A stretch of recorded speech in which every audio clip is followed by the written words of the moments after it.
What's at stake is that the world is crumbling apart. We have global population growth close to a 10 billion person mark.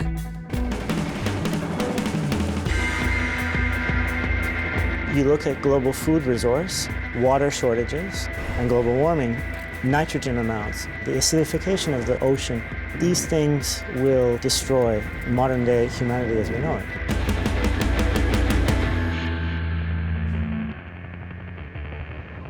We don't have time. We do not have time to wait for us to catch up and become comfortable enough to start experimenting. We need to push forward.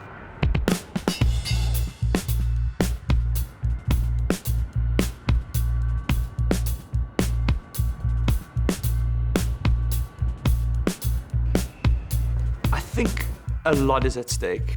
I'm not gonna kind of just stand by and just do the status quo, because we want to make change. We want to see change. We want to see it now. Social entrepreneurship developed out of this context of endless ineffectiveness. People frustrated with old models and trying to experiment with new ways of solving the root problems of issues. We're talking about solving social problems that have not been solved to date after years and years and years of trying. And so we're now kind of seeing this revolution. It's growing frustration among people that don't really feel like they can express themselves or find something that's true to their values in their work. What makes a social entrepreneur is just someone that fundamentally wants to change the way we do business.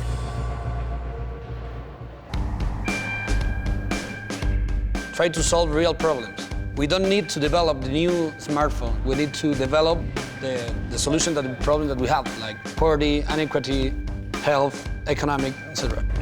Gone are the days where you will watch something that's happening in the most remote part of the world on television and then go back to continue your conversations with your family. Something that's happening can indirectly impact you close to home immediately in fast time because we're all interconnected.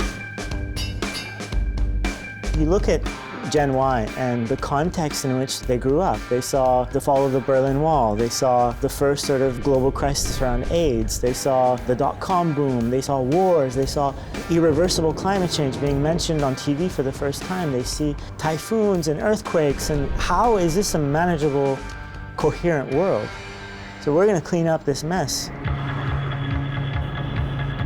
Young people are looking for something else. They're looking for a different way of doing it. They're getting fed up with old models and they're saying, surely I can do this while doing that. Surely it's not this zero-sum game that I've been fed my whole life. You know, you've got to sacrifice 30 years of your life so you can get that retirement. Honestly, you cannot think that 2/3 of the world's being poor is gonna stay as a functional society for too long. We have to figure something out. The social enterprise phenomenon is growing, and obviously it is growing because it is proven that it works. You can really solve poverty through a business model. I think that we are learning how to use real business in a way that it works for most of the human beings. I know that there are huge challenges, but I am super optimistic about the future because I have found more people willing to change the world and committed with doing something, but you can't do everything on your own, and you have to look for help.